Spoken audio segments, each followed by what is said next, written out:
So here's a quick disclaimer. You may or may not remember a video on this channel talking about how Jin would have to leave the rest of BTS on December 4th, 2020 because of a certain long-standing South Korean law. And you may also be looking at the upload date of this video and think, hey, isn't it past December 4th? Isn't Jin still here? Didn't he just perform at the 2020 Mnet Asian Music Awards a few days ago?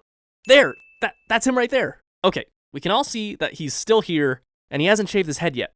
So now that that's out of the way, what happened? Was I just lying in that video? Was it just clickbait? Well, no, everything I said in that video was true. It wasn't that my information in the video was incorrect. It's that South Korea itself changed its mind.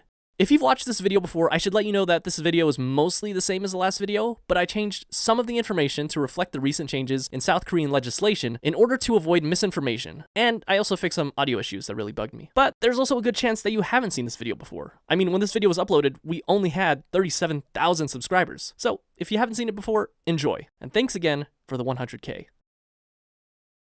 If you've been following this channel, BTS really is a group that requires no introduction. The hip-hop group started in South Korea in 2013, eventually becoming the quintessential worldwide K-pop boy group phenomenon we know today around 2017. Right now, it's not an exaggeration to say that they're on top of the world, and as far as pop groups go today, they're unmatched. Nice to meet you, Guy.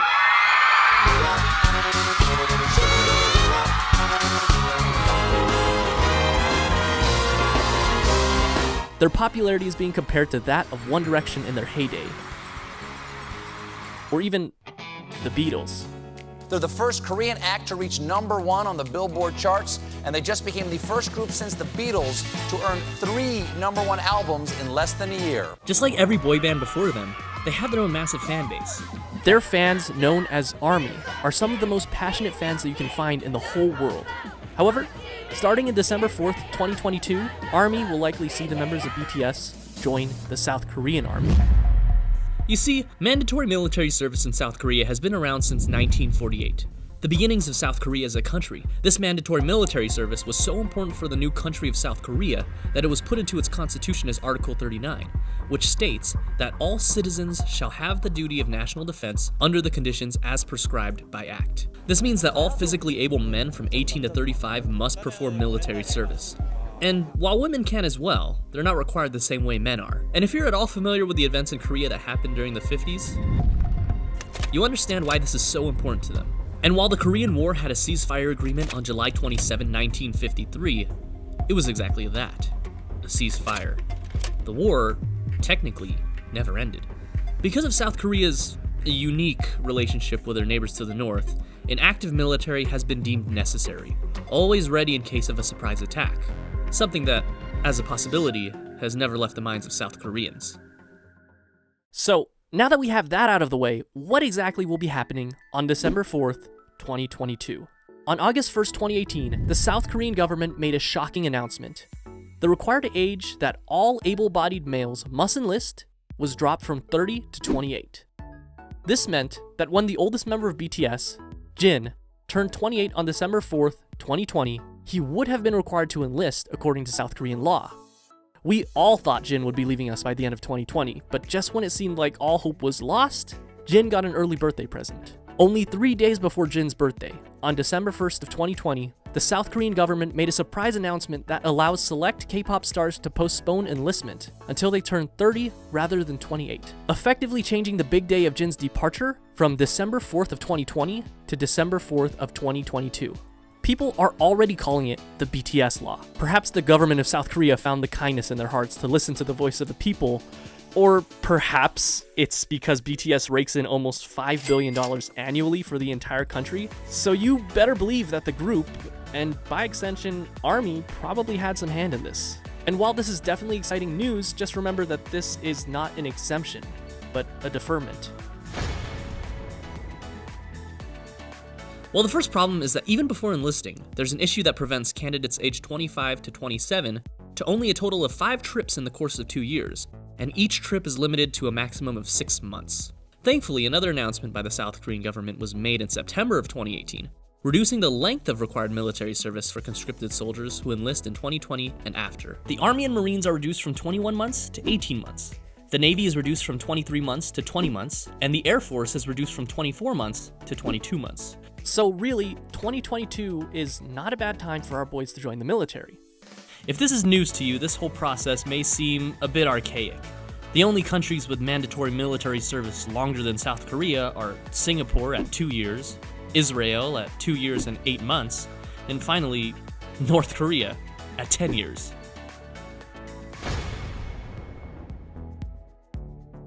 Because of the constant tension between North and South Korea, we don't expect this law requiring mandatory service to be abolished anytime soon. There have been exemptions to military service, however, particularly when it comes to the athletics and the arts, such as Son Heung-min, a football player for Tottenham Hotspurs, and world-famous pianist Jo Sung-jin.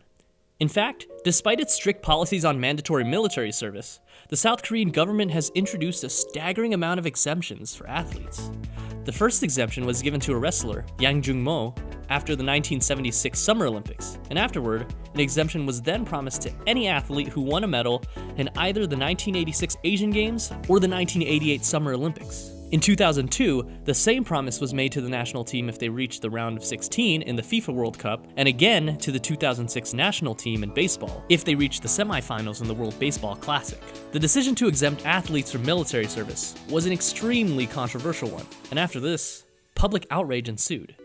The government has since scaled back on exemptions. Current regulations state that there will be special treatment given to any and all athletes who win medals in the Olympic Games or gold medals in the Asian Games. But rather than a complete exemption from military service, they are placed in grade 4 to be enlisted for supplemental service or the second citizen service rather than active duty service. Unless they are an exceptional case, they will not be placed in grade 6, exempt. While grade 4 is better than active military service, they still have to do 4 weeks of basic military training and attend a few days of annual military training for the next few years. Aside from that, they're pretty much free to continue their own sports careers until their service is over. While complete exemptions have been scaled back, we have seen a few in recent years, including 2008 Olympic gold medalist badminton player Lee Young-dae, 2011 swimming world champion Park Tae-won, a 2014 Asian Games gold medalist tennis player, Chung Hyun, and of course, Son Heung-min, a 2018 Asian Games gold medalist football player, just to name a few. While the exemption is controversial, a strong argument can be made that, when it comes to sports, 2 or more years of military service during that person's prime could be detrimental to their career and even end it prematurely. I mean, countless news articles documented Son Heung-min's career hanging in the balance when the Asian Games were coming to an end. And look how happy he was when he did win, not just because he won the Asian Games, but also because he didn't have to risk losing his entire career. The same thing, however, cannot be said about K-pop stars. While violinists, pianists, and ballet performers have received an exemption for military service in the past, it has never been the case with actors, directors, and yes, K-pop stars.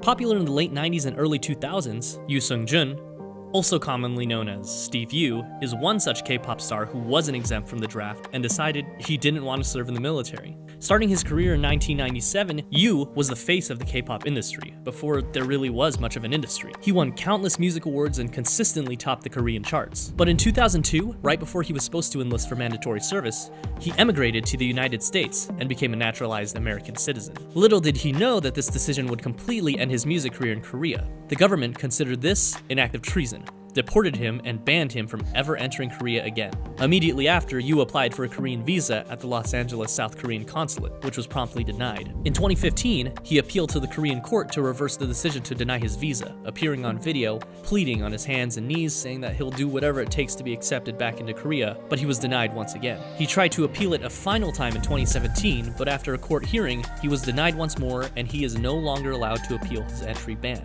Miraculously, in 2019, the Korean Supreme Court sent Yoo's previously closed case back to the Seoul High Court to review, stating that the law has no restrictions preventing Steve Yoo from visiting South Korea. Soon after, an appeals court reversed its earlier decision in favor of Yoo, which could eventually allow him back into South Korea if all goes well with the Seoul High Court. This remains to be seen, however, and despite being banned 18 years ago, evading military service is so looked down upon by the Korean public that 70% of Koreans still believe Yoo should be banned forever.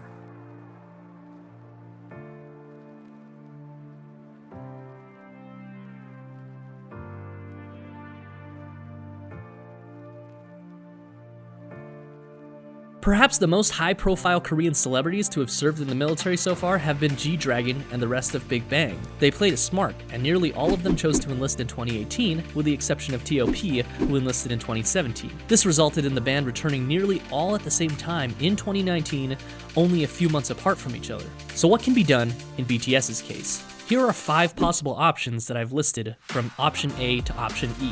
Option A is exemption, of course, which is preferable. This would allow BTS to continue to perform together with no mandatory military service. However, this option is already off the table due to the Defense Ministry's unyielding policy of no exemptions for pop stars. So let's move on to option B.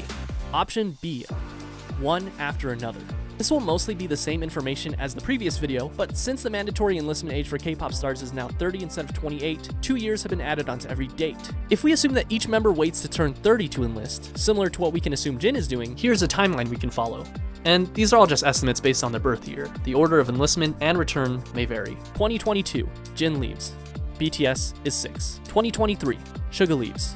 5 members left. 2024, J-Hope and RM leave. Jin and Suga return. 5 members left. 2025, Jimin and V leave, and J-Hope returns. Depending on who leaves first, we could either have 3 members or 4 members during this time. 2026, RM returns. 5 members. 2027, Jimin and V return. Jungkook leaves. 6 members. 2029, Jungkook returns. And BTS is 7. There are several strange things that will happen to the group if they choose to enlist one after another. First off, for some of 2024 until Suga returns, they won't even have a rapper, unless you count Jungkook, with the remaining members being Jin, Jimin, V, and Jungkook. In 2025, there's a chance that BTS will have only 3 members, with Jin, Suga, and Jungkook. And finally, there may be a chance we see an OT7 reunion for about 3 brief months from June to September of 2027, right before Jungkook leaves. But after that, they will only be 6 until 2029. That's 9 whole years from now. And remember, these are just estimates based on their dates of birth. They may choose to enlist earlier if they want to. Option C is what I'll call the Big Bang maneuver. They all enlist together at nearly the same time. This will require the entire group going on a 2-year hiatus and returning again all at the same time. It was possible for Big Bang considering that all 4 members were born within 3 years of each other, but with BTS having 7 members that have an age range of 6 years, it just seems like a lot to ask considering that the youngest member Jungkook will only be 25 by the time Jin needs to enlist. And while it's possible, consider that Jungkook will continue to be a talented artist even if the rest of BTS is not present. He would be missing out on the freedom to experiment, see great potential personal growth, and pursue solo projects during this time.